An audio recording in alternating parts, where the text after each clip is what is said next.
BizQuik podcast hits on the struggles and advantages of being an entrepreneur. It's for anyone who's made the commitment to burn the boats and not look back. Are you a busy entrepreneur or small business owner trying to do it all?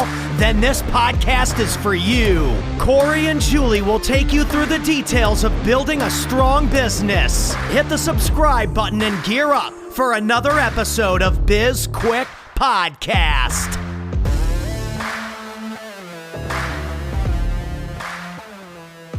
Hello and welcome to BizQuik. I'm Corey. I'm Julie. And I am really excited about today's guest. We have Brimstone on, and you might be wondering who is Brimstone. Well, he is basically everything in the entertainment industry. He started off as a child actor. He has done professional wrestling. He's a speaker, radio host. He's the president and CEO of Hound Entertainment Group. He's a horror model. Everything. You name it. He's done it all. He's in like video games, but I really want to know, like today you got so lucky in that, you know, he goes by Brimstone, but could you in any way pronounce his actual name? I don't even know what his real name is. It's William Kuchmirowski. Oh, perfect. Yeah. Yeah. All right. So this guy's done a lot. I'm excited about the conversation with him too. It's interesting because, you know, when we think about entrepreneurs, we tend to think, you know, that they're, you know, coaches or that you know, have a network marketing company that you're a part of or something like that. But really, like this guy is the very definition of an entrepreneur. Yeah, being an entrepreneur is all about that hustle. It's about the grind. It's about figuring out different ways that you can sell what it is that you're good at. And in this instance, I mean, he's selling himself. Like he is, like that hustle's even harder because it's not like a product that he can ship somewhere or whatever it is. You know, it's like he is the product. You know, and even harder, even more so like than coaches or consultants, because you know I can just have a phone call, I can put up a case study, like this is entertainment. Like you, it's a very niche market. And so, yeah, I'll be interested to see how we got into it. Well, he started off as a child actor, so I'm pretty sure. I didn't know that. Yeah, he was on Sesame Street and Romper Room, I believe. Oh, my God. Did you ever watch Romper Room? No. Do you even know what it is? I'm familiar with it. Oh, you never... Did you watch Sesame Street? Probably. I realize now that the error in my judgment of even asking you a question about something that happened when you were like 3, 4, or 5 years old. There's zero chance you remember Correct. it. You probably did watch Romper Room. I have no idea. Well, it was really, can I go off on a tangent for a minute? Sure. Romper Room, like you would get so excited because it would, you know, the teacher or the teacher of the room would stand there and she'd be like, I see Billy and Sally and Corey and Julie, and you would get so excited when she said your name, like, oh my God, she could see me. It was fantastic. So I'm gonna ask him about Romper Room. I'm glad you shared that. But so he is an entertainment entrepreneur. Yes, he has his hands, it seems like, in everything when it comes to entertainment, from voice acting to modeling to comics to everything. So I'm really, it'll be fun to talk about it, just because it's different. It's different than, you know, your accountant or retail salesperson, whatever it is. Like, do you think it's more difficult? I would say more so. Like it is I would say it's overall, yes, more difficult. And it's definitely not one of those things. Like if being a small business owner is hard, which we've said it is numerous times, this is like the hardest one that you could probably pick because it in terms of it requires a certain personality, a certain mindset, because we hustle, we grind, but there's no way that I think that I don't have the personality or the mindset or the desire to do all of these things, like to get, you know, entertainment. There's a lot of things there.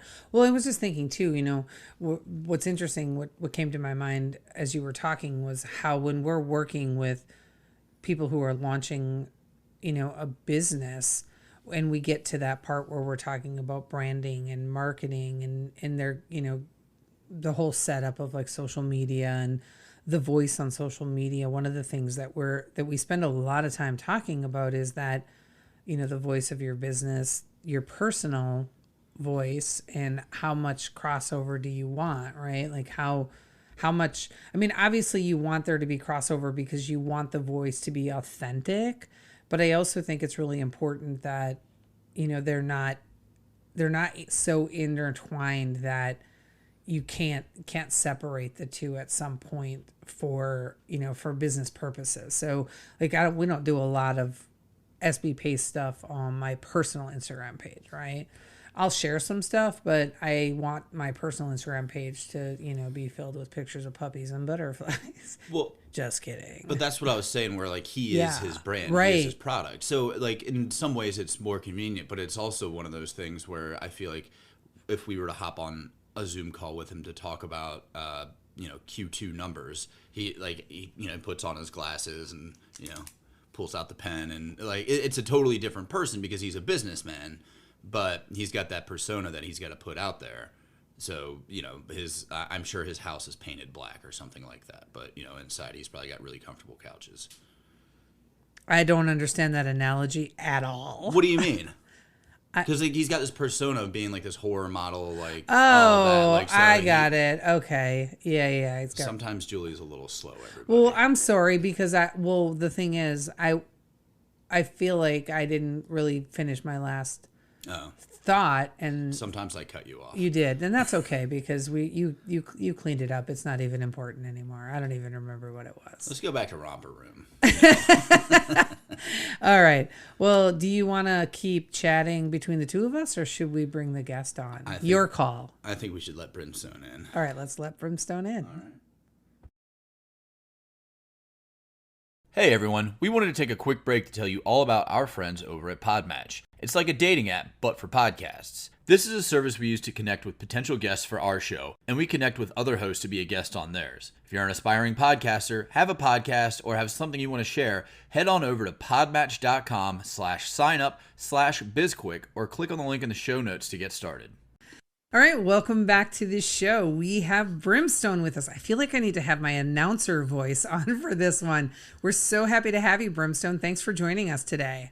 Oh my God. First and foremost, Julie, Corey, it is an honor and a privilege. Thank you so much. Finally, Brimstone has made it to the BizQuik podcast. We're about to have some good times, brother and sister. We're going to make it happen. So I'm all yours. Let's do this. We really are going to have some good times. And I have to tell you, I put it out to our followers on Facebook and said, what's one question that we have to ask Brimstone today? And I'm going to give it to you straight at the front of it. And it comes from our dear friend, Tony Watley, who says, please ask him, does he know who's going to win the fight before he enters the ring? Well, for anybody who actually knows anything about pro wrestling, there are a lot of people who still believe it's 100% real. It is real. We are hitting each other, but it is staged. So, you know what I mean? Listen, I'm 300 plus pounds. If I was in the ring and I was working against somebody and I'm jumping off the top rope and I'm landing on them, there's just so much you can protect yourself. So, you know what I mean? We are hitting each other hard. It is staged. Now, to take it a step further, what your question is, yes, we do know who's going to win at the before we go and step into the ring. So yes, that is the answer. Now that I you could just watch old Wrestling with Shadows, I think it was, or Wrestling Revealed or whatever, that when they killed the mystique of the entire business about 20 years ago. Yeah, I grew up watching it like with my brothers, and I thought it was real forever. Yeah. In a lot of Latin America, they still believe that it is real, and it is sacrilegious to actually accuse it of being fake. So yeah, it is. But let me tell you, look, like I said, there's a lot of guys that work very stiff in the ring. Or very tight is what we use in terms of where you throw in a punch, you're laying it in there, you're just not trying to kill the person. But there are other people that do. They work very, very hard. I try to work a little bit lighter, and I mean I'm well retired from the ring at this point, but or semi-retired. You're never fully retired, but I'll work tight, but I'm not gonna stiff people. I'm not gonna hit them too hard. So, but when you have a camera in your face, and you're right in front of, it's right here. If you're not making contact, it doesn't look real. So, you want it to make sure you're portraying the fight. And I've definitely heard a lot of interviews and read a lot because I was big into professional wrestling when I was younger. I was a Hulkamaniac growing up, as pretty much anybody our age probably was. And right. Into high school in the big WCW, WWF battles and all of that. Well, they didn't battle each other, but it's physically demanding for sure, and you have to. Not just anybody can get in there because you have to sell this essentially fake fight. It's a lot of work, and it's a lot of effort that goes into building not only your in-ring prowess, but also your gimmick itself.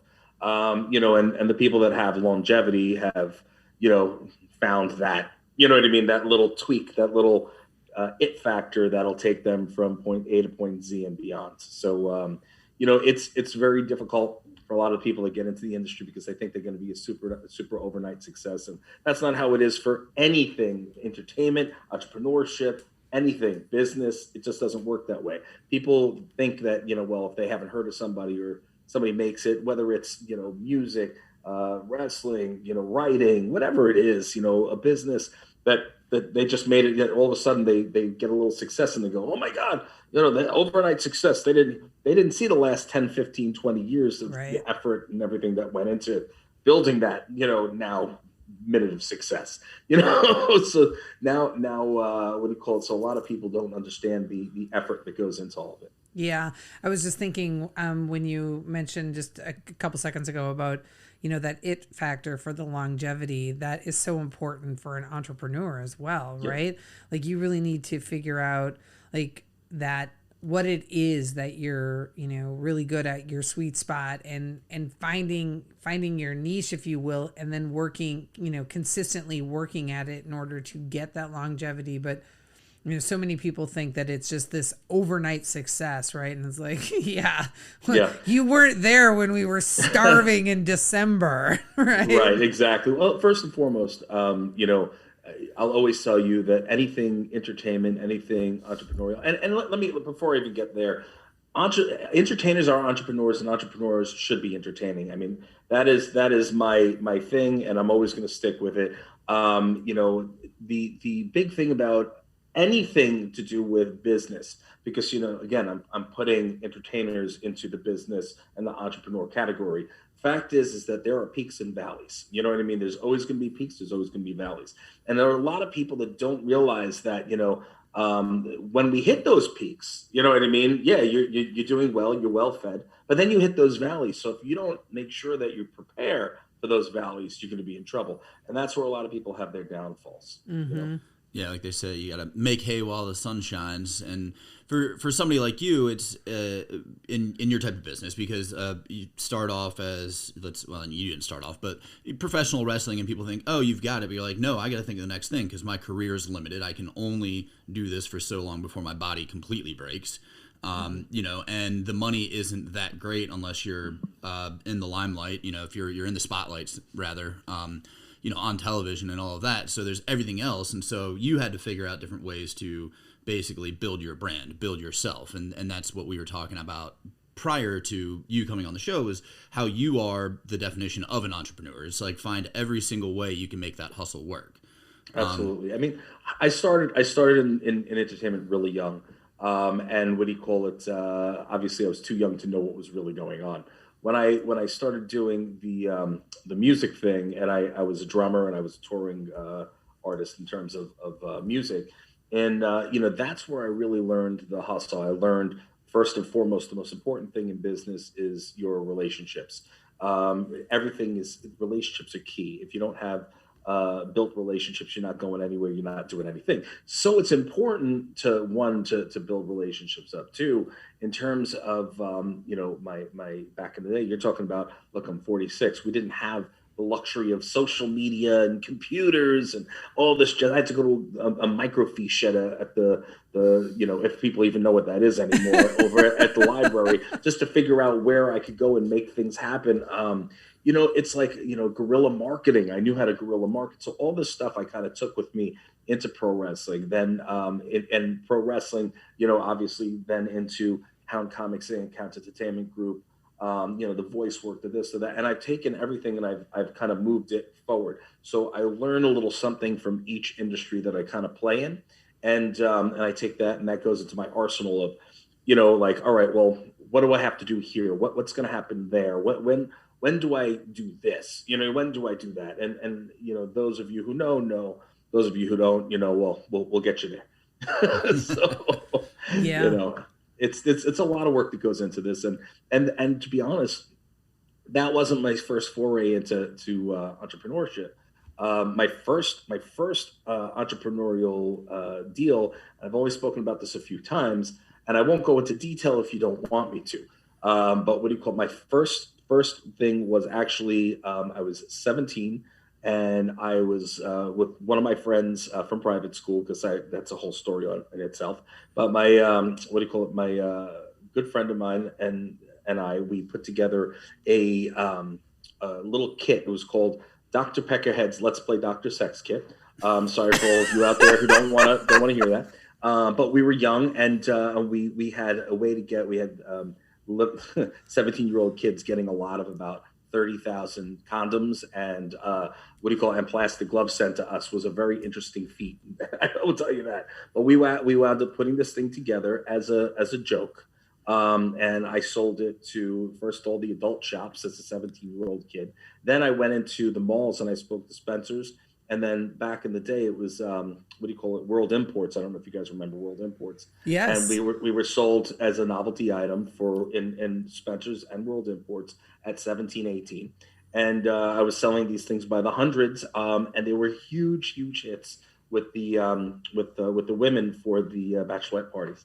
So we did really, really well with that, and that was where I learned how to resource and so forth. So it was like I said, there are all different things that I've learned throughout my life, and different career paths that have built into this. You've been hustling for a very long time. That's impressive. Yeah, I usually don't put that one out there because sometimes people are a little squeamish when I say that, but we weren't in the adult industry. It was the novelty industry. But, at that age, to do that, I thought it was a lot of fun. And we had plans, but he went away to college, and his parents, believe it or not, threw away all of our product. And we were like, what do you do? Oh, my goodness. So that was that with that. End of story. But it was a good time. It was, people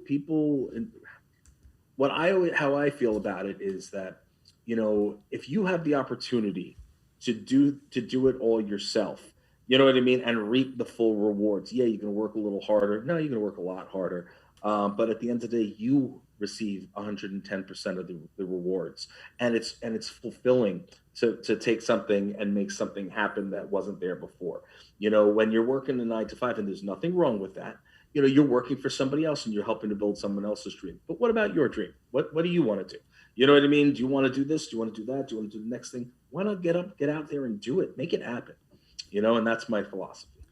And that's one of the things that it often sounds like we're just shitting on people who work in corporate America when we're on this podcast. Oh, we talk about it a lot. Yeah, we talk about it a lot. But again, it's one of those things that this lifestyle isn't for everybody. No. People enjoy the safety and the comfort, and there's nothing wrong with that. And the thing is, we need those people. We need more of those than we need people like ourselves.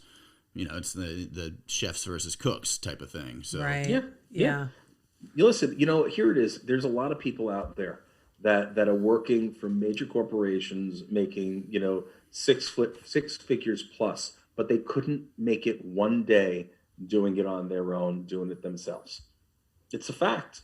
It's a fact, and it's funny because sometimes, especially the way I look, I'm a big guy, earrings, the beard, long hair, you know what I'm saying? I come from a wrestling and an entertainment background. And sometimes you go into a boardroom and people, and I don't care because I am unapologetically authentic. I go in, I can go in Brooks Brothers if I want, if I like to, because I do like to get dressed up. Or I could go in ripped up jeans and freaking shirt and my big old rings, and then I will control a boardroom. And it's funny because some of them, I'll walk in and they'll judge me automatically by my look and by the way I'm presented, But then when I start talking and I talk circles around them, they sit there and look at me in awe, because where did this come from?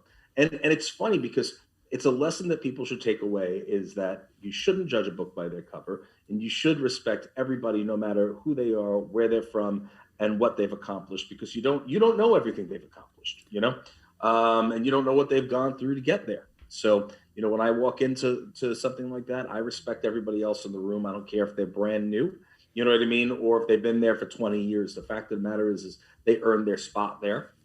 I'll respect them. But you should also respect the person who's coming in to discuss a licensing deal with you. You know what I mean? Yeah, and I think that it's also very advantageous, which I enjoy that as well, when people immediately, walking into a room, they're going to have that assumption about you. You're like, oh, I can use that to my advantage. Mm-hmm. So I love that too. I have a question for you. What would you say is your single greatest asset for being a successful entrepreneur? I'm willing to work 200%. I'm willing to, sacrifice, which I have way too much over the years, but I'm willing to do the sacrifice. And, I think one of the biggest assets that I have is relationship building, being able to speak. I can, chat with anybody. I can make a conversation happen with anybody. So, I think that's part of the success, is because people, thankfully, and I'm blessed that people are drawn to me in one way, shape, or form. Even the haters, I'll take the haters, because all they're doing is giving me free advertising. You bet. So, but I love getting the positive people, the people that, want to engage, they want to talk, they want to ask questions, they want to learn from themselves. And that's why I've done mentoring and everything as well, because, I always feel it's good to give back. Hopefully I answered that question. You did. And now I want to extend it a little bit further. And I want to ask you the skills that you used for wrestling, and maybe some of your voice work, or just, those skills that you have. How can you apply those to outside the ring? Well, you know what? When you're in the ring, when you're on the mic, you're acting. You know what I mean? Of course, it's what would Spinal Tap say? Turned it up to 12 or something like that, or 11. You know what I mean? It's just me turned up a little bit. You know what I mean? And when you're talking in general, you're going into any kind of meetings and so forth. The fact that, I feel comfortable in front of a microphone. I feel comfortable in front of people. I can address people in a certain manner. I can control a room, of people, which I think has helped me tremendously over the years. And I've learned that from wrestling, you know what I mean? Being in front of a huge crowd and being able to, elicit, cheers, boos, you know what I mean? Whatever it is, tears at times, you know what I mean? Yeah. That's a skill. And it's the same thing when you're taking that into voice work or acting, or, being in front of the camera, off camera, that it's a skill that, it doesn't necessarily come naturally. It comes over time. It comes over with a lot of practice. And I believe myself being able to go in and especially with any of these meetings or having conversations with, and I deal with a lot of the major corporations. I mean, my sponsors are like Kikkoman, Mane and Tail, Taco Bell, Wendy's. I deal with all these people on a regular basis who wouldn't necessarily normally deal with somebody like myself. And I think the fact that I can go in there and command somewhat of a respect, and the way I speak, I believe that helps me kind of work with these people, close deals, and continue to build relationships. That's so interesting. We have a friend in our network, and I'm gonna give him a shout out, Mike Fallot, who is obsessed with professional wrestling. Obsessed with it. Actually, we have two. Cheryl Devon is also obsessed with professional wrestling, but Mike Fallot told me recently that one of the main reasons he loves to watch wrestling is because he loves to watch watch the wrestlers, and he likes to see how their sort of their presence and how they are inside the ring, how he could leverage or take some of that to learn and improve his business. So he's like, that's one of the reasons that he watches wrestling, is to see how he can improve his business, which is, I had never thought about that before, but I'm like, that's impressive. Well, most wrestlers don't realize that they can do that either. You know what I mean? It's just the few who do, you know what I mean? Or it's not all of them, but some of the ones that do. The Rock, Cena, guys that are out there. Yeah. Batista, these are the people. Hulk Hogan, these are the people that can go out there and they've kind of paved the path for people like me, where I can come out there and be looked at as not just a wrestler. But again, talk about wrestling, talk about voice work, acting. It's all body language. You know what I mean? If I'm in there and I'm in the ring and I'm, kind of, making this stance and looking around and I've got a big frown on my face and I'm, and then I stop and I look at you, Corey, and I make eye contact with you. We're dead set. I'm on stage and you're down in the what do you call it, in the audience, seats, yeah. In the audience, and I'm making connection with you. You'll feel that connection. You know what I mean? And it's all about body language. Like, whoa, is this guy really pissed at me or what's going on? It's the same thing as if I'm sitting and I'm working with you, Julie. We're doing voice work and you're, and we're going back and forth. I'm not just sitting there like this. Even just while we're talking, you see my hands are going all over the place. It's all about being animated. It's about, using that body language in order to kind of take it to the next level. It's very important to be, to not be monotone. It's important to be, and monotone, I'm saying that vocally and physically. You know what I mean? You should always be moving, always be excited. If you can't seem to get excited, sit at the edge of your seat and talk from there, or stand up and just be excited. You know what I mean? It's a great idea. I do want to let you know something though, Brimstone. Yeah. If Corey was in the audience and you made eye contact with him, he would not feel anything because he's actually a robot. He does not have emotions. Well, there you go. But I want to ask you a question though that is not about wrestling, but it's going to go way, way back. Corey knows what's coming. No. Okay. Were you on Romper Room? Yes, I was. Oh my God. Can we talk about that for a minute? What was that like? To be honest, I don't remember as much of Romper Room because I was like 5 or 6. I was young. I don't remember as much of Romper Room as I do Sesame Street. Like Sesame Street, I remember a lot. And then later on in life, signing at the conventions and doing the whole Brimstone thing. I've met, I reconnect with friends, not friends, but other coworkers of mine at the time, like Carol Spinney, who did Big Bird and Oscar the Grouch. He just passed away not too long ago. But that brought back memories and so forth. But Romper Room, all I remember is just being there. I remember the magic mirror. I remember, you know what I mean? Yeah. And that was all I can't remember anything else. I'm sorry. I wish I could give you more dirt on it. No, I wasn't looking for dirt on it. Romper Room is like one of my favorite childhood memories. And I don't know why, because all I can remember is the whole, I see Susie and Danny and how excited you would get when they said your name. But I don't remember a lot from it either, but I also don't know a lot of people who are familiar with the show. Everybody knows Sesame Street. So that's really cool. It's really Romper cool. Room, just having that there on the resume is always really fun. I bet it starts some interesting conversations.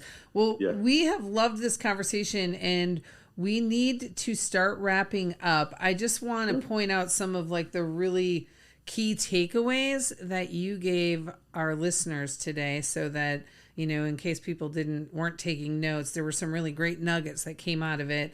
My favorite is that entrepreneurs should be entertaining. And I just think that that's so important when you're talking and you're giving speeches. It's just that entertaining piece was really great.